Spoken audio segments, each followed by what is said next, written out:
Assalamualaikum warahmatullahi wabarakatuh. My name is Meizandika Bella Hatika. My student number is 37 2017 021. Okay, 2 days ago I get a book with the title Can Language Be Planned? Sociolinguistic Theory and Practice for Developing Nation.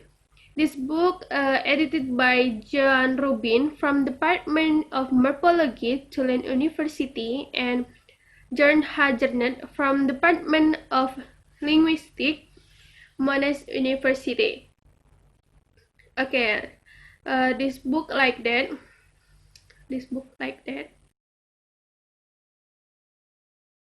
Okay, next, I would like present about some point of this book.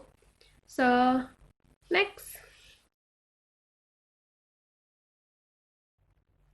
Okay, when I read this book, I get many point impression of this book. So I choose one of many point of this book.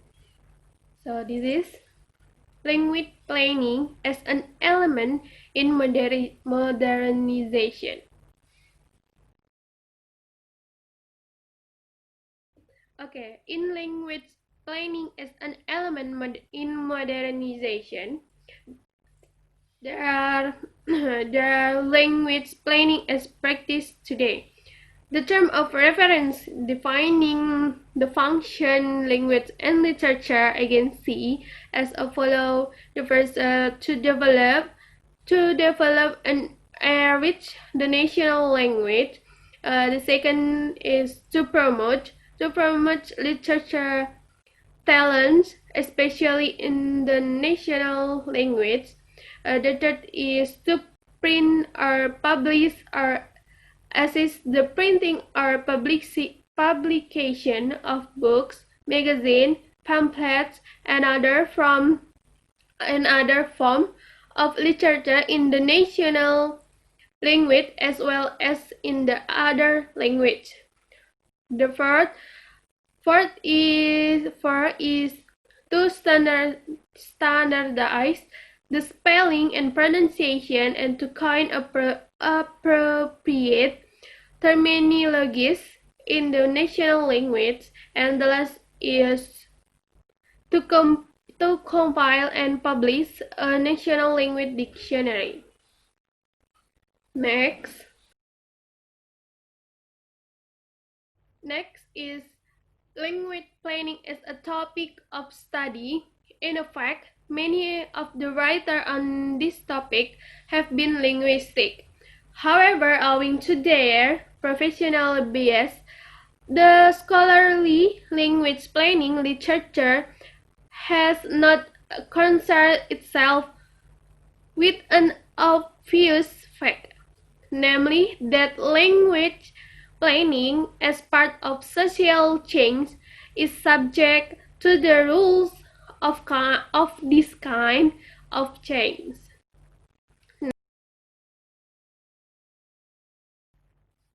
Next is definition of language planning. Language planning is deliberate language change, that is, change in the system of language, code, or speaking or both that are planned by organizations that are established for such a purpose or given a mandate to fulfill such a purpose. Next, limitation and unknown of language planning. First of all, there is always the problem that there will be uncertainties even when there is a careful plan. These uncertainties can be classified into two types: those that are unknown risk cases and those that are only predictable within certain probability limits. While the former may be unknown at the beginnings of the implementation process of the plans, Is it possible to modify the plan as they appear depending on their relevance to goals to be attained? Okay, next. Okay, next. This is the last. The relation of language planning to other disciplines. While language planning borrows from other disciplines, it may also be expected to contribute to them. The focusing on people's attitude about language and on their action towards language should aid the understanding of the role of consciously indicate change as a part of the theory of language change. Okay, that is the last of the point. So uh, actually many point important of this book.